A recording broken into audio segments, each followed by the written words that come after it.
What's up, everybody, and welcome back to Multiverse Monologues, the podcast show where we like to travel across the multiverses and fandoms that we love to talk about the movies and television shows that accompany those universes.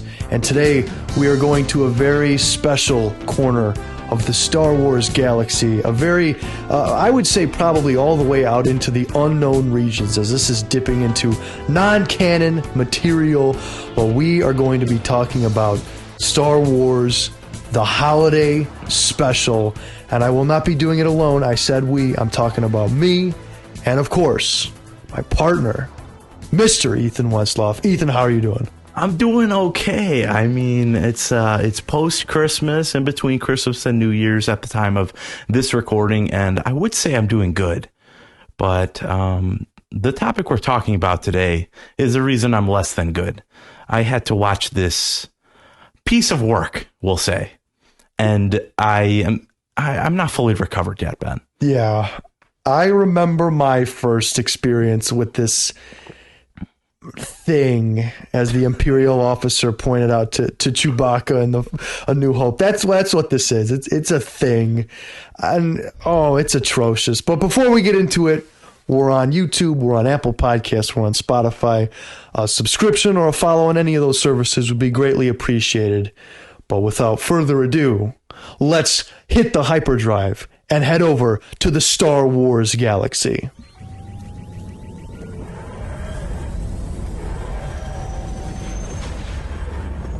CBS, what's coming on? Friday, blast off to a galaxy far, far away. It's the Star Wars Holiday Special, starring all your Star Wars favorites. Will Chewbacca get home to his planet in time for the big Wookiee holiday celebration? Watch and find out. Star Wars, the Holiday Special. That was the first words you heard in this thing. Actually, if you watch the YouTube video, which is what I did, the first thing that popped up, did you watch the one that was like, Incredible Hulk will not be airing tonight? Yeah, I was really bummed that I wasn't going to get to see the Incredible Hulk today.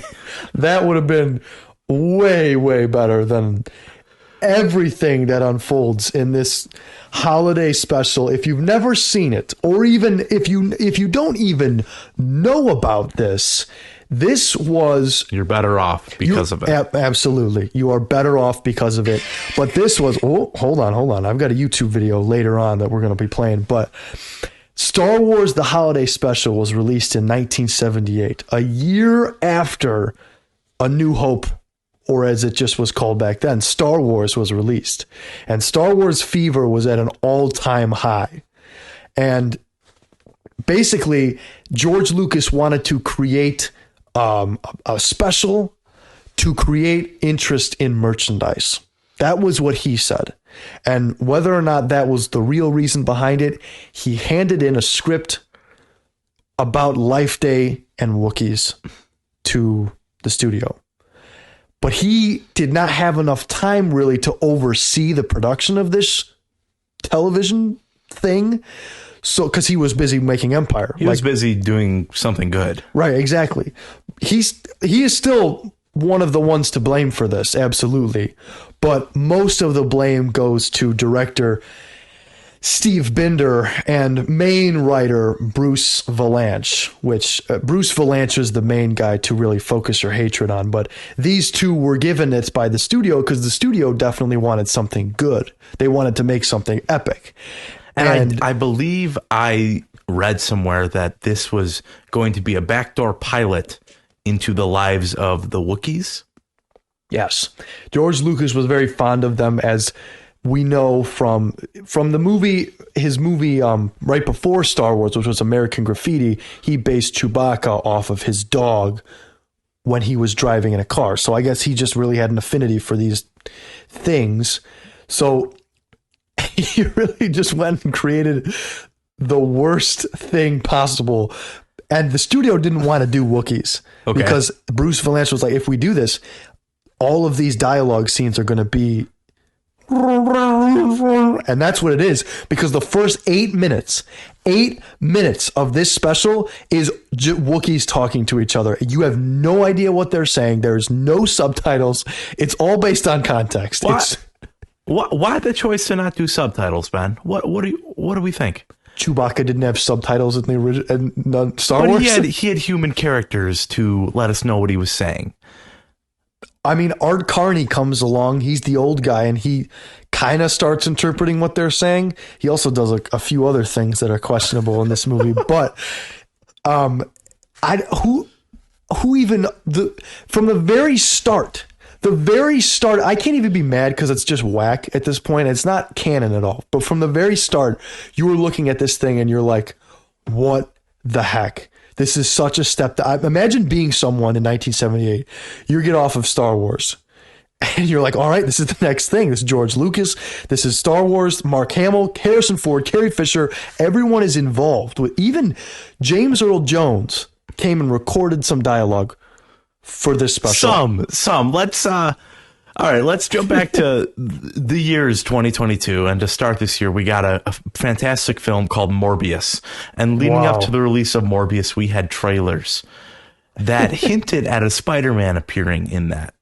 And then what we got was not that. We were robbed of that. I also feel robbed of James Earl Jones in this because at the beginning of this, there is a title sequence and it says starring all these characters and James Earl Jones is one of them.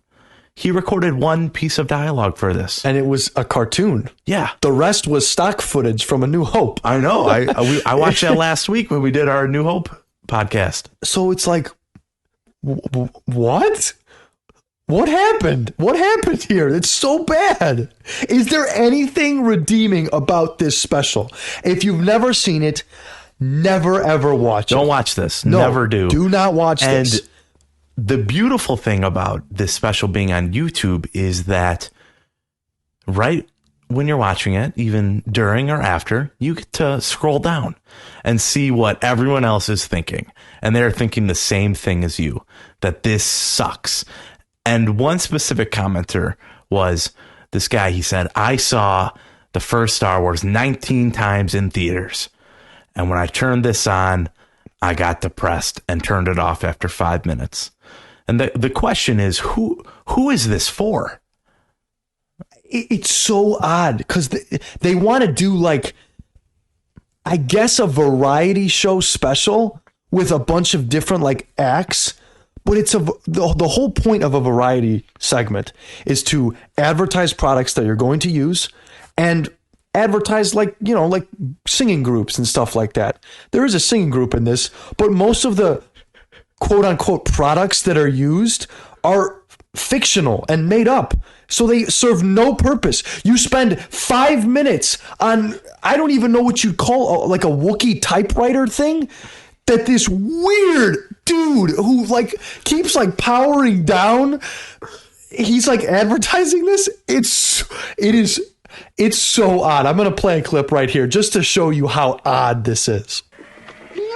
First, find the sealed package containing all the tools you'll need.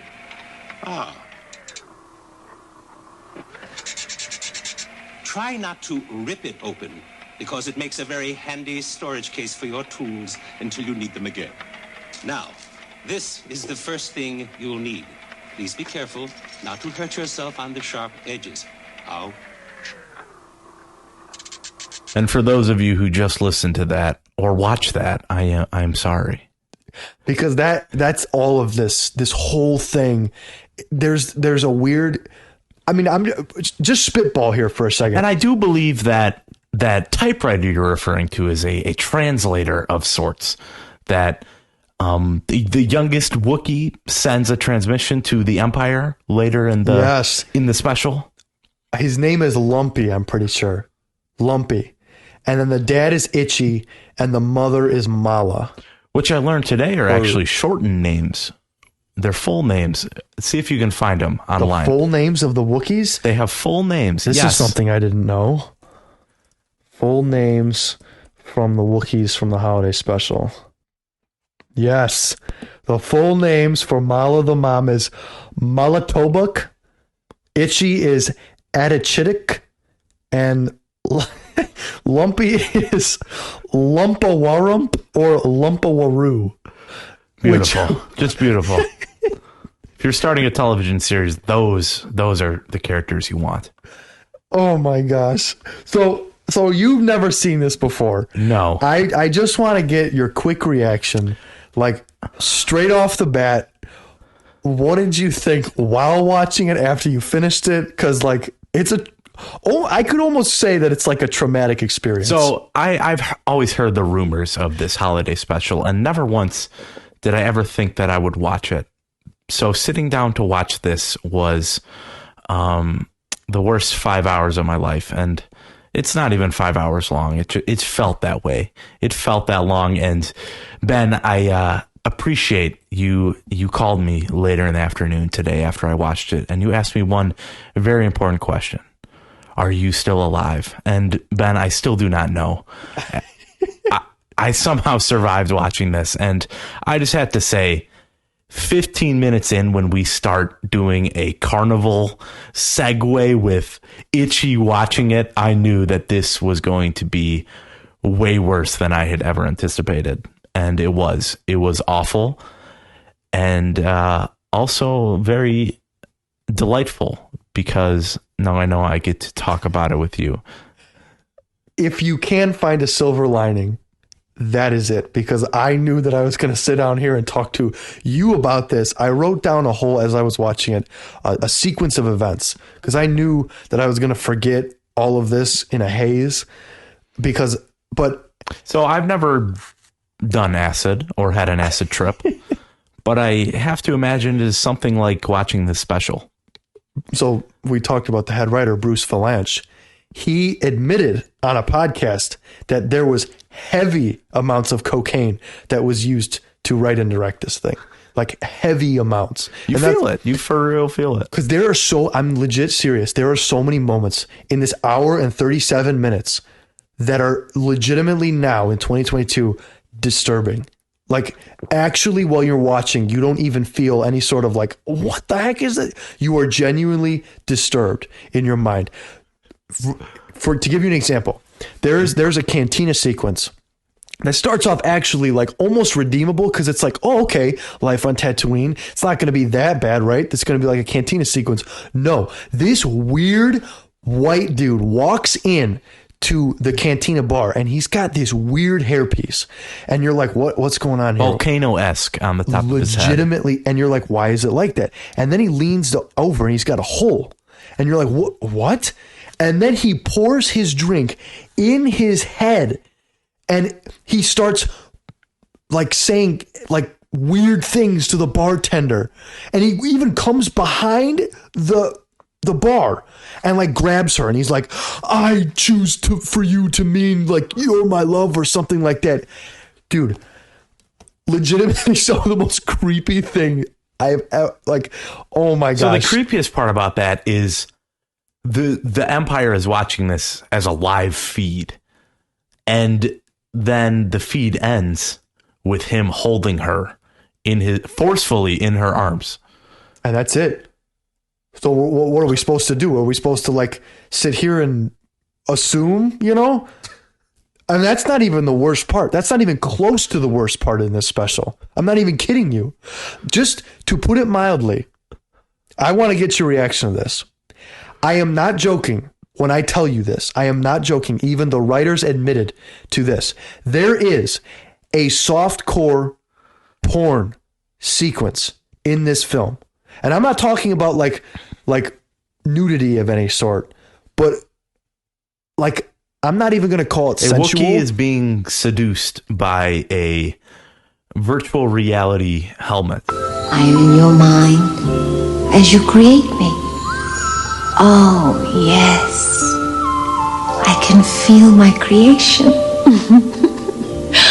I'm getting your message. Are you getting mine? What did you think about that scene? So this is, I've heard of this before. Right. I heard of this, but this exceeded expectations. The weirdness of it, the length of it, and the excitement of the Wookiee.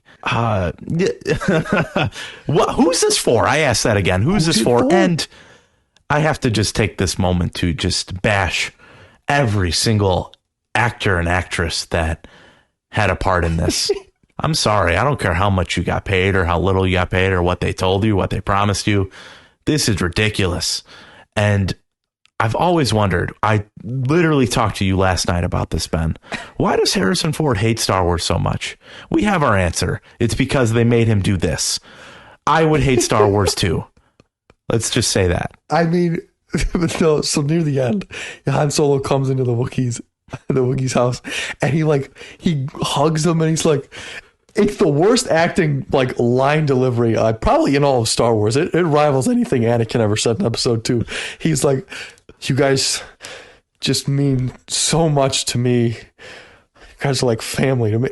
Oh my gosh, it's so bad. That one's laughably bad though. Like Harrison Ford, the cool, wisecracking dude from A New Hope, is sitting here talking to Wookiees. Oh, it's so bad. I questioned. I still have no words to say about this whole ordeal and how they got the entire main cast to return for this. They see when they first cut to Carrie Fisher and she's typing on a keyboard or a typewriter, maybe in a blank room. She's like, "Oh, it's the Wookiees. What's up?" What kind of technology are we using here? It's never seen again in Star Wars. That's like, there's like wall customers. Who even knows, man? Picture where a Wookiee lives, and then picture what they give us in this. Not even close. This is legit a 1970 decorated house with FaceTiming computers. They have a different computer to FaceTime every other character in the Star Wars universe. And my one question is, why is there no FaceTime in the Millennium Falcon? So to those of you who didn't watch it, because I'm assuming every single person listening to this didn't watch this, the whole plot of this is Chewie and Han are trying to get back home to Chewie's family for Life Day. And his family keeps calling different Star Wars characters to see where the heck are Han and Chewie? Why don't Han and Chewie contact them? Main little footage is used that was shot for this inside the cockpit, but every flying shot is straight recycled. They took it out of A New Hope and threw it in here. It's shameless. The Empire sequences with the Star Destroyers, it's good that you recap the plot. I didn't say that at the start, but yeah, they're coming back, but they can't get back because the Empire is on their tails and hunting them. So they can't get back to Chewie's family for Life Day, which is the Star Wars equivalent, I would say, of Christmas, probably. I don't know what it's the equivalent to. It's like peace. We don't hold glowing orbs and wear red cloaks and then walk into the floating horizon for Christmas. And it doesn't even make sense because there's a scene of them walking. They're just in space. Yes. They're just there's no like walkway. They're literally just green screened. No, the part that doesn't make sense is I'm like, okay, this is a Wookiee holiday. Somehow Wookiees transcend the realm of whatever. And then they get there and R2 and C-3PO are there and C-3PO is sitting there. I wish at points that I was human and could feel emotions because I want to feel what Life Day is. And my C-3PO impression is trash. I know that. I'm not trying. But what? If you were a robot, just first of all, you wouldn't have that thought. You wouldn't wish to feel. You know, you're a robot. That's the first off the dumbest thing ever. How did they get there? And how did they get there? And then a second later, Han, Chewie, Leia, Luke, they come, or Chewie's already there, but the rest of the gang comes stumbling in. Even though minutes earlier, Han, he leaves for some reason? Yep. What does he leave for? I'm not sure we're told. And then he's just there. I know there's a lot to... We're babbling on in segments that really, it doesn't make sense unless you've seen it. But if you've seen it, it's almost as much as we're like presenting it right now. It's as odd as we are presenting it right now. What you hear, it's like, wow, this seems whack and odd and like way out of place. That's what this is. Imagine a variety show with like 5-minute segments of little events that happen. And that's all this is. Just segment after segment after segment. There's a dance sequence. There's an erotic porn sequence, which is whack. There's a cooking sequence, which, by the way, the girl who does that with the 4 arms, That's a dude playing that woman. That whip, whip, stir, stir, whip, whip. And the Wookiee's like, whip, whip, sir, sir, whip, whip, sir, sir, whip, whip, sir. You're like, I can't even keep up with this. Caravan of Garbage raised an interesting question. They said, yes, none of this stuff is funny now. But was it even funny then? And they concluded, no, it was never funny. So the whole thing is, we get it, cocaine. That's how this was written and directed. But people still had to watch this and agree to release this. Right. Why did that happen? Imagine being a studio executive and sitting down and watching this special. Were your hands tied? Imagine George Lucas sitting down to watch this. I mean, he has famously said because of this, that if he had the time and the money and a sledgehammer, he would go around and eliminate every single copy of this from existence because it's that bad. And I'm not going to lie. I don't blame the guy. Which is funny because now he's, retired? Yep. He has $4 billion. And heck, I can buy you a sledgehammer, George. Let's make this happen. You've got the time. I would not be mad about this. I've seen it. I'm willing to take this to my grave and never mention about it. Our ancestors will thank us for this because this isn't, again, let me reiterate, this isn't something that you go out and be like, oh, that's fun because Star Wars is generally good. But there's this black sheep child. Oh, maybe that's just interesting. Maybe I'll check it out. For an hour and 37 minutes, you're sitting there waiting for this thing to be over. You don't watch this unless you're a mega fan or you're a nerd who does a podcast and podcasts about it. Like it's such a waste of time and disturbing and so horrible. Every minute feels like an hour. And watching this special, it really reminded me of Rise of Skywalker in a certain way, because with Rise of Skywalker is they play all the John Williams score and you have these characters you love. And then it's like they expect you to love it. That's what this holiday special is, but amplified to 130. Because you know what I'm feeling. You love the John Williams scores. And when that Star Wars theme kicks in and all his music kicks in, you get those feelings. Yes. But it's so manipulative because it's accompanied by this piece of trash. So I was looking on Letterboxd at reviews for this, and there are a significant amount of people, I saw it more than once, that said that at least it's not as bad as Rise of Skywalker. And I was like, wow. I mean, obviously, even I will say... Let's definitively agree on the podcast that Rise of Skywalker is better than this holiday special. Yes. Anything made from Star Wars. I'm not kidding you. Anything made from Star Wars, I will hold to my grave. Try and think of something is better than this. Anything. This is undoubtedly the worst. I mean, just for example, look at this. I made a Star Wars spreadsheet. This has a 2.1 on IMDb. Tell me you've seen a score lower than that on IMDb. This is low for IMDb. 25% Rotten Tomatoes. The audience score is even lower at a 19%. Yeah, you almost always have people defending something out of movies. Like, yes, we've been doing our Marvel movie marathon and we've had some real stinkers, but there are always people you can find that love certain movies. Like, people love the Ben Affleck Daredevil. People love the Elektra. People love Howard the Duck. People love that stupid Punisher movie. Like, imagine being one of those guys. Imagine. I was one of those guys. Check out our Punisher podcast. Yeah. No, but this movie has no defenders. You can't. No. You can't defend this unless you watch this maybe while you were on cocaine. Maybe that's the only way I can think of having like a good impact on you at all. So there's an expression, it's so bad it's good. This is so bad that it's just bad. It's even worse. It's even worse. It's there's no way. Like, even Jefferson Starship, who was a famous band at the time, who I think only made it into this because they had Starship in the name of their band. Their song goes on for so long, and they keep cutting to the Imperial officer watching it so awkwardly, because what's he supposed to do? Be like, oh, he's an Imperial officer. So they cut to him and his face is just blank. I love that he leaves his post on the exploded Death Star. He's in full Death Star costume. Right. He just walk. Is this Kashyyyk? Kashyyyk. Yeah. Okay. It looks different than the Kashyyyk that we see later on. And very early designs, yeah. In fact, they did go back for Revenge of the Sith and redo it based off of this special. So I mean, you can kind of see it. It's huts and trees and stuff like that. I mean, obviously the interior is way different, but it was based with high up in the trees, and that's what this is.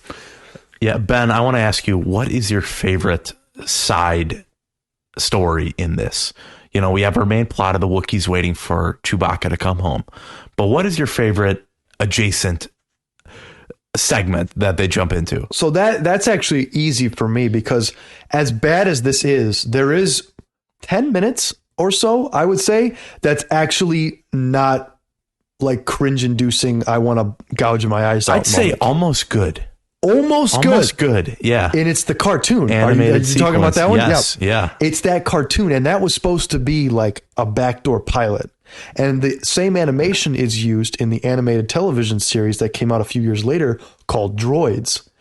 And it is the first introduction, technically, if you're not watching the special editions of A New Hope, of Boba Fett. Mm-hmm. Boba Fett appears first with the Mandalorian bowcaster that we know now in this special. You've got your shirt on. Look at that, man. Yeah, that's his first appearance. Now, he looks way different, and he's, as he's referred to in this, Darth Vader's right-hand man, which obviously he's just a bounty hunter. Yeah, yeah. But very early concept. I'm not kidding you. I would watch this show, like 20 minutes of this show. Like, this was Clone Wars in its infancy, man.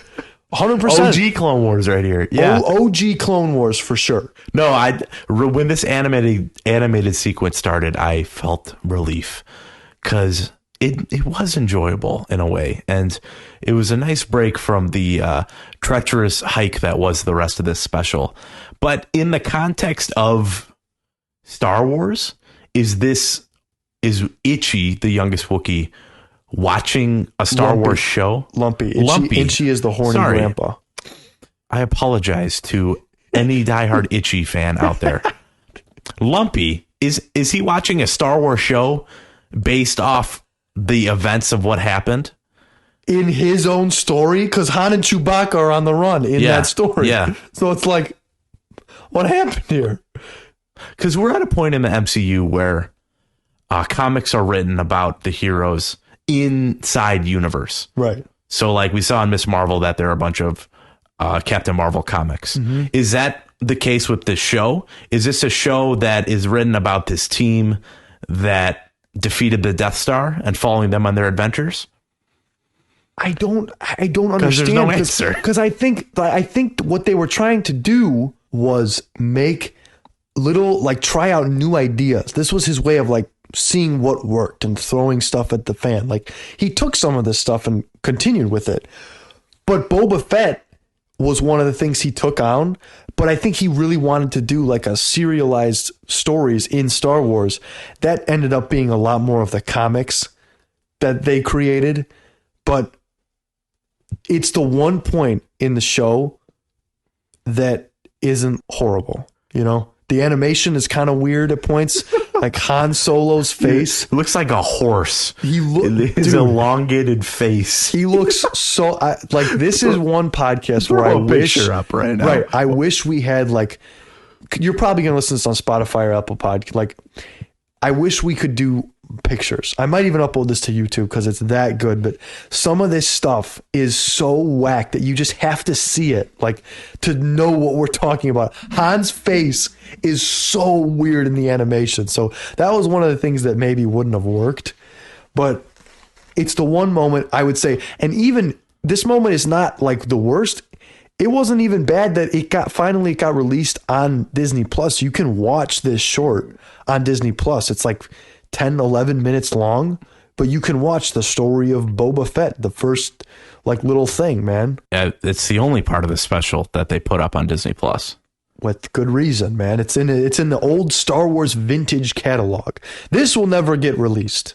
It will even now. Lucasfilm is instructed, like, I believe I heard Mark Hamill say that even now Lucasfilm is still saying, yeah, don't really talk about the holiday special. Like, don't mention that. You know? Yeah, it's for sure non-canon. What are the... Because we know earlier that Han Solo knows who Boba Fett is. Right. I mean, we also have to establish if that cartoon in this TV special is canon or if that is separate, because no, it wouldn't be. I mean, at that point it might have been, but this would be after A New Hope because Luke has his yellow Bespin, but not Bespin celebration outfit on.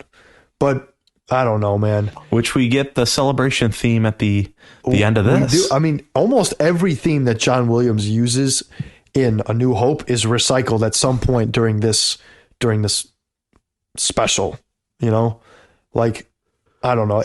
Like you said, very manipulative. Yeah, because you do get those Star Wars feelings when that theme's playing. Right. So, did you notice Luke Skywalker in this? I'm sure they mentioned he looked like a doll. Yes, he looks whack. I noticed his eyeliner. Yes. Most importantly. Do you know what happened? Yeah. Same reason he has a scar in Empire. Yeah. His car accident. See, the scar in Empire makes sense, but they really dialed up in makeup. Like, he looks so weird. He looks like Zac Efron. You know Zac Efron? Yeah. Have you seen him recently? Yeah, with his chin. Yeah. He looks weird. Yeah. It looks kind of like that, to where it's like, yo, you're Mark Hamill, but there's something way off here. That's the feeling I got. I just saw that Zac Efron thing like last night, and it still right now it's like, whoa, what happened to this dude? He went from looking like 25 to 45. Is it more haunting than this holiday special? No, nothing is as haunting as this. I'm straight up, like, I watched this 4 years ago with my buddy. Shout out to Garrett Grog. Let's just applaud Ben right now if you're listening, because this is Ben's second time watching this, and Ben, I applaud you. Listen, for the podcast, I'm willing to do almost anything. This is about as low as we're probably ever going to go on this podcast. I'm not going to lie. I sure hope so. Unless we ever end up watching the live action Avatar, which might be even worse. Might be. I've never seen it, but I can't imagine anything coming close to this. The problem with that is that the Avatar TV show was so beloved by so many people. It's legitimately perfect. It's top 5 TV shows of all time on IMDb. And the adaptation is so laughably bad that it's like, this is so offensive. But I'll take my leave. I don't think I've ever seen a movie that is this bad.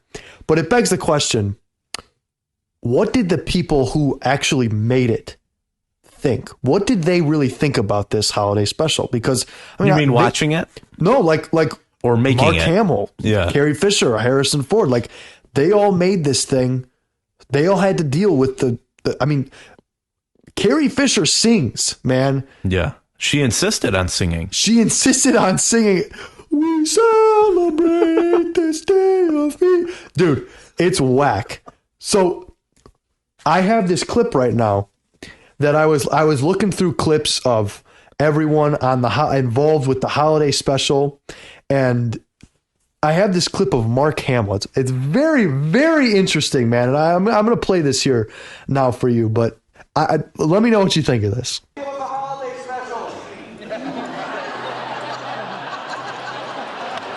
sorry, I didn't hear that word, holiday special.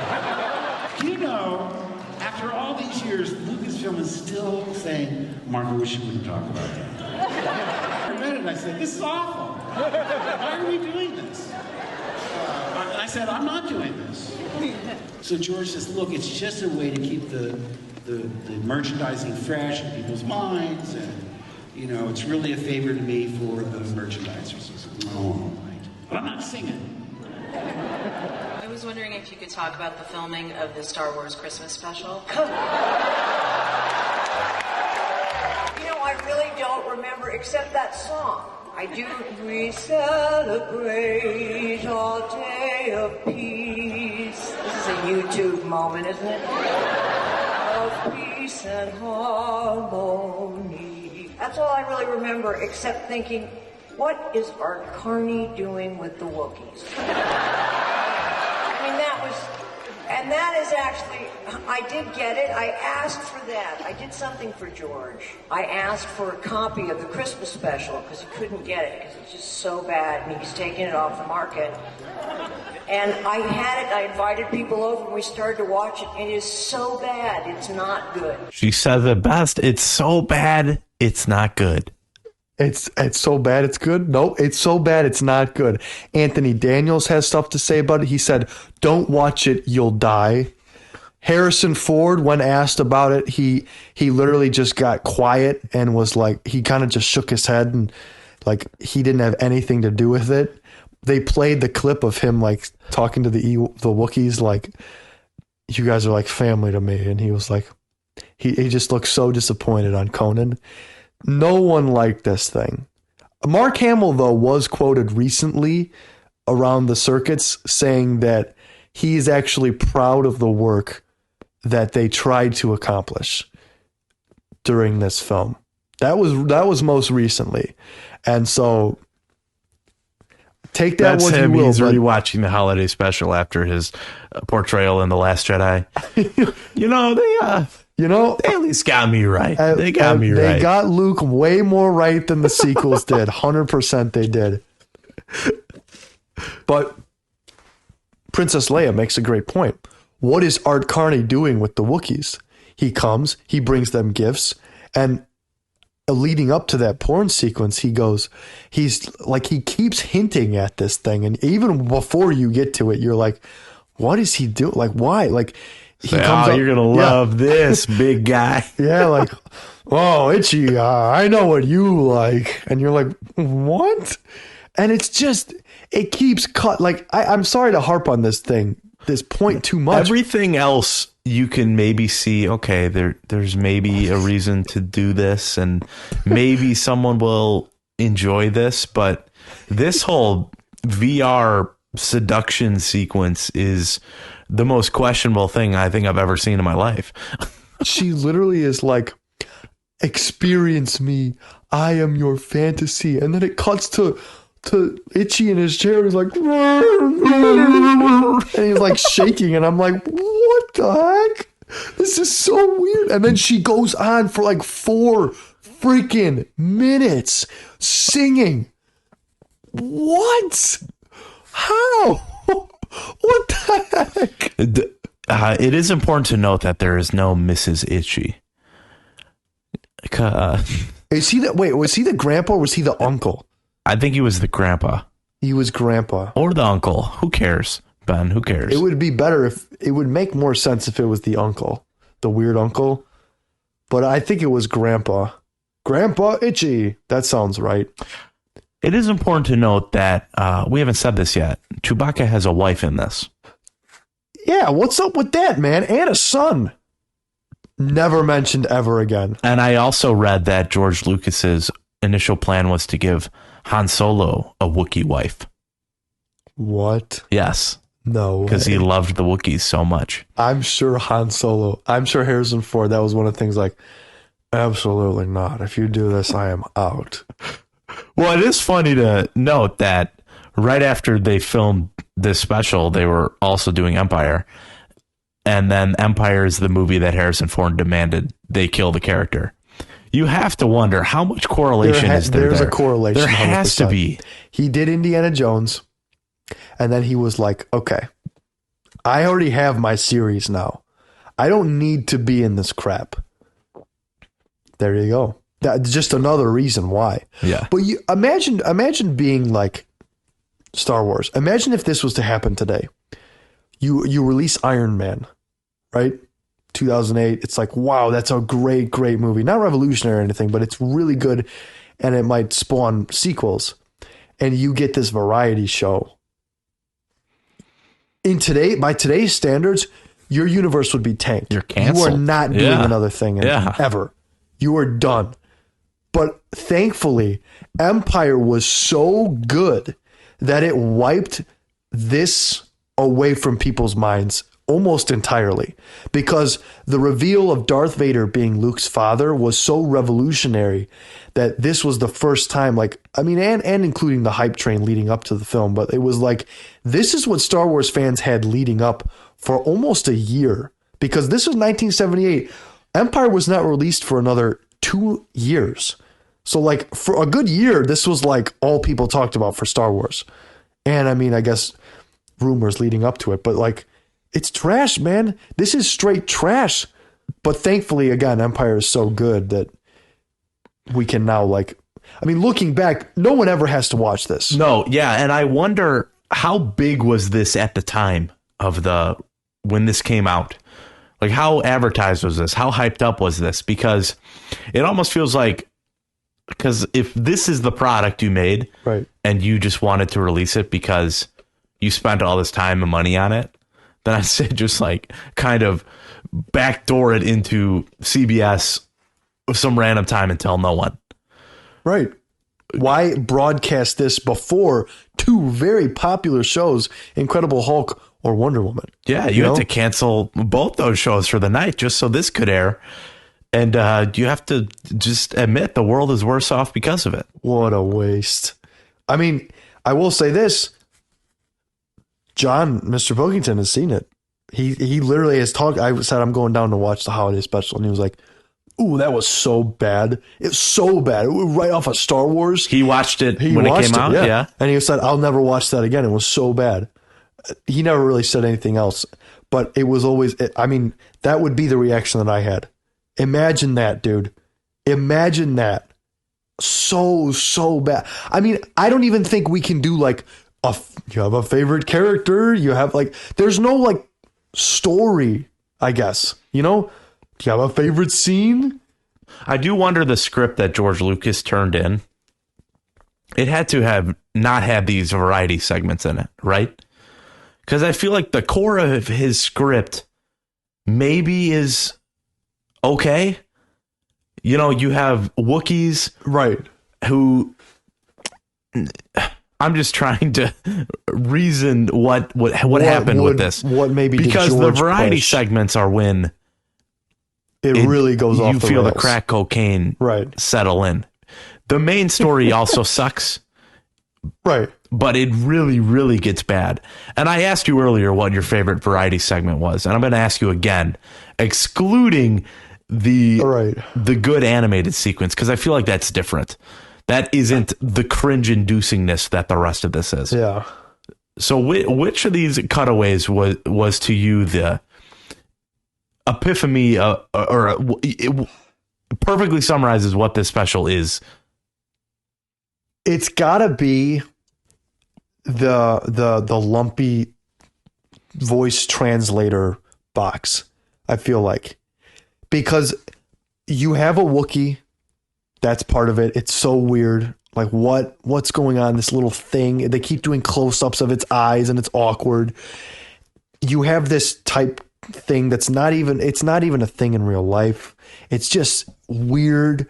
And then you have this dude who is literally like powering down for no reason at all. Like no reason. He could have sat there and advertised this thing to us, but for some reason the writers decided to have him be a robot and have power issues while it's going on. It's not even comedic. Reason. No, it's not even funny. It's just weird. There's that bit with the tongue where he's like, what? Yeah, so much of this, it makes you uncomfortable. And I do have to note, this is a good time to note this. I watched half of this.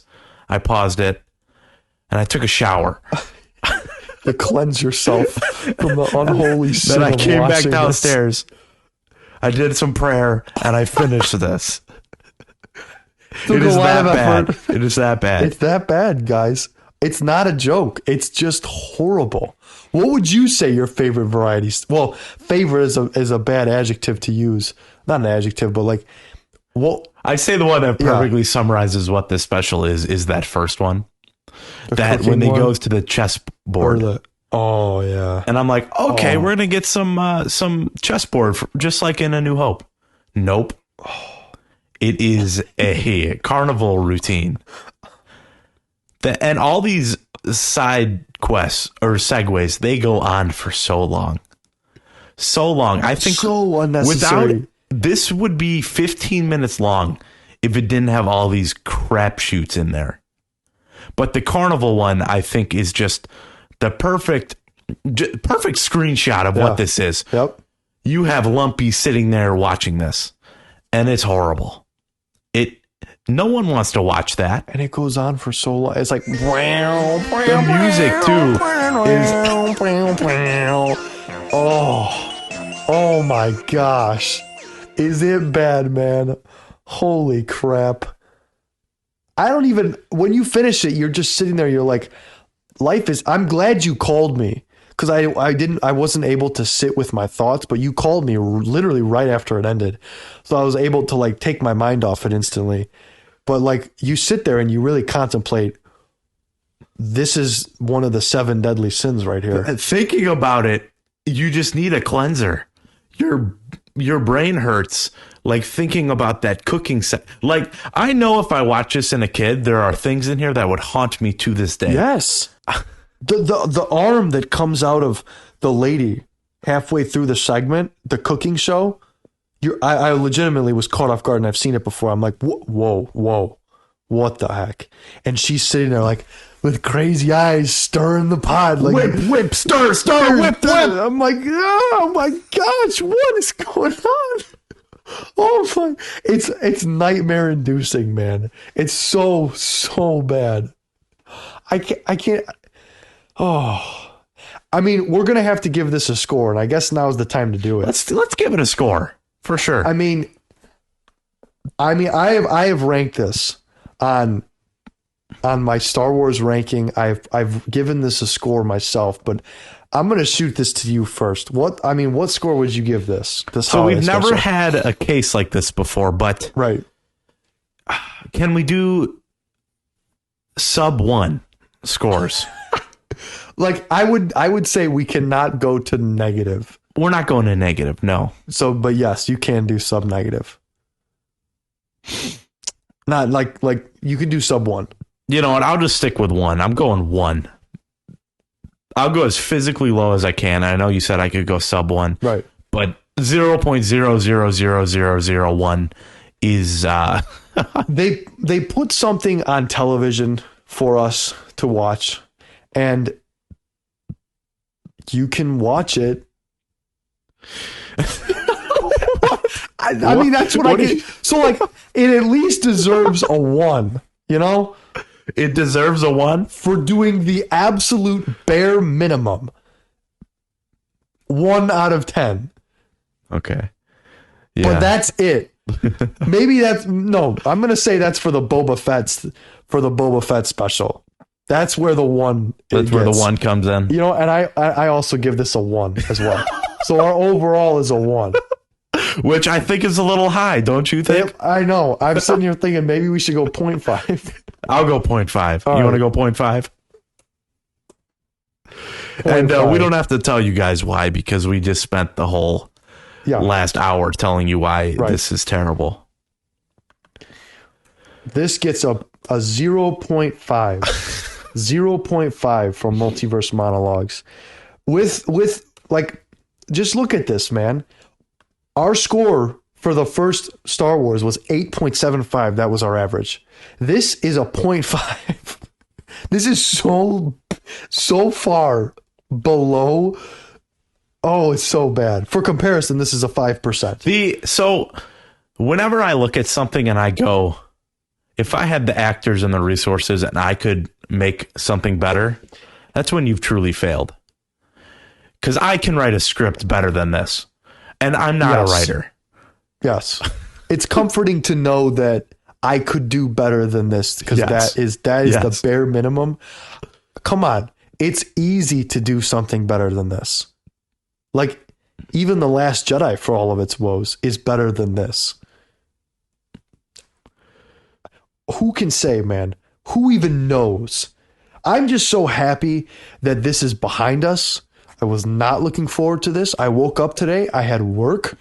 I was like, all right, I've got a few hours. I have to watch this holiday special. At least I get to sit here now and talk about it. And now we get to look you called me this or I called you this morning, and you had mentioned, yeah, tonight we're going to record tonight. And I had completely forgot that tonight we were going to record this. So my whole day was ruined because I had to throw this holiday special into it. One of the most horrible wrenches you can throw into a plan. I apologize. I very much apologize. Apology not accepted. That's fair. Absolutely fair. I'm looking forward now to Empire. Yes. And I mean, I was already looking forward to Empire. Right. It's just nice to know that we can go from like a 0.5 to like almost a 9. I don't know where we're going to put this. I haven't seen this movie since it's been about 2-3 years now, almost. So coming off of this will do nothing but help. Yes, exactly. And then we go to Return. We're only on the up tick I'd say right now. Throwing this in there will help the entire however much of this we get to watch this year. Well, because I mean, even when we get to like the prequels, you know, and the sequels, yeah, these parts are bad, but they're not as bad. They're not as bad as this. And I'm so like, you're not the biggest Star Wars guy, but I applaud you, Ethan, for watching this special and doing this with me, because it truly takes a man who has strong endurance to get through this. You hear that, people listening? I'm a man with strong endurance. Thank you, Ben. If you wanted to torture someone, this would be effective torture. I think it would. I'm actually not kidding you. Like, if I was ever to torture someone, I would probably, especially a Star Wars fan, stick them in a room and just put this on. Just like you remember that scene of Carl in Lost? Yes. He's exactly. sitting there in that chair with his eyes propped open. Just like that. This would be good enough. 100%. You play this on loop, you're getting a confession out of me. You weren't getting answers. Even if I didn't kill that guy, I'll confess to killing him. I had to, and I don't do this for podcast movies and shows, but I was on my phone for some of this because it's that, like, granted, I was on its IMDb page. I was looking through Letterboxd and reviews, looking at comments about this particular thing, but I needed to keep my mind occupied because otherwise I would sit there and watch 4 more minutes of Jefferson Starship or B. Arthur or the dumbest thing possible, you know, like it's so bad. It's so bad. And you already said how Empire recovers from this, and yes, we're so thankful for that. Yes. But this special did justice to nothing, to no one. I don't know how they recovered from it because it makes every Star Wars character look stupid. All the actors look stupid. Literally Lucas everyone looks stupid. The whole brand look horrible.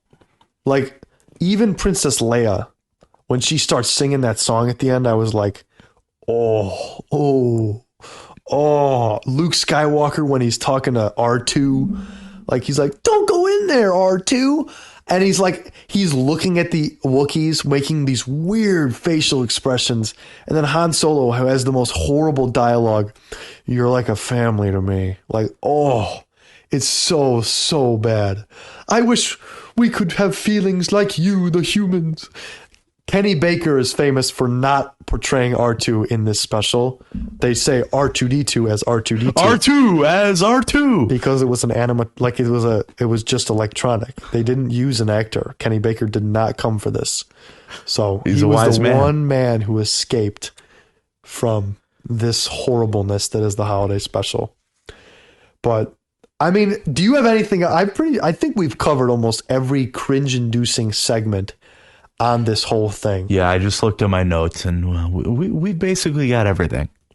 Is there anything else that you want to say to the audience, or maybe just addressing George Lucas himself? Like, I think I'm good. I never want to say or think another word about this holiday special. And we are doing this with 3 days left in 2022. I say we put this behind us. We watch Empire in the new year to start it off strong, man. And we move on forward. I never want to see this again. The only reason I did this, I mean, I've seen the movie already. The only reason I did it is because we're doing this podcast. I will never, ever watch this again. If I have my way, my kids will never know about this. You know, I mean, no, if they like Star Wars, which hopefully they will. Or if they like Multiverse Monologues. True. They're going to find out about this. But all I'm saying is, man, if you're my kid, listen to this and this piques your interest, just do Dad a favor and say, you're not no. my kid. Oh, man. Let's listen, man. Whew. But that does it, ladies and gentlemen, for the Star Wars, the holiday special. We thank you for coming on this journey with us. I mean, honestly, without you guys, we wouldn't really be doing this. So, I mean, it's fun for us. It really is just to sit here. If you're still listening to this right now and you Right. have my number, text me. Let me know that, hey, Ethan, I've made it this far into the holiday special, and we'll get you a T-shirt or something. You got to be rewarded for this. Oh, absolutely, 100%. Like, you need to be just sitting through this conversation is like, wow, these guys are off the rails. Well, we did just watch the holiday special. So maybe also give us a text and a shout out, maybe like a you okay ? Text after this, because I mean, we might be going into some post-Christmas depression, but let's be real. Me and Ethan are going through post-holiday depression, like post-holiday special depression, and not in a good way. You know, we don't miss anything. It's just depressing. Yeah. Ben, what do we have coming up on the podcast? Well, we have a lot coming up on the podcast, actually, because we are planning on doing Empire Strikes Back. We are planning on doing Incredible Hulk with Micah when he returns. He is going on vacation now, but it's the holiday season. We've been largely pretty busy. It's been a while since we've, hit the mics, but we're greatly looking forward to that. And we also have our year in review and also our year in upcoming podcast to cover everything that's going to come in 2023. And I mean, we have just about as much as 2022, and also a look back at 2022 and looking at some of the projects, television shows, and movies that really stood out to just me and Ethan going through this whole year. So that one is probably going to be next as we go into this new year. So look forward to that stuff. And I don't know. I don't think I missed anything today. Oh yeah, we got so Mission Impossible 7's coming out next year, and we got Indiana Jones coming out next year. We don't know yet if we're gonna do podcasts leading up to the releases of those, but if you're interested in either listening to those or maybe even being on them, once again, reach out to me or Ben, and we'd love to make that happen. Absolutely. We also have a very interesting project that has been in the works for a while. But I would like to get this done sooner rather than later. But Mr. Parker Duncan, who's been on this podcast quite a few times, we have wanted to do a Lord of the Rings podcast and comparing the book to the movies, because I recently found out that he doesn't think the fantastic 10 out of 10 movies that Peter Jackson made are faithful adaptations to the book.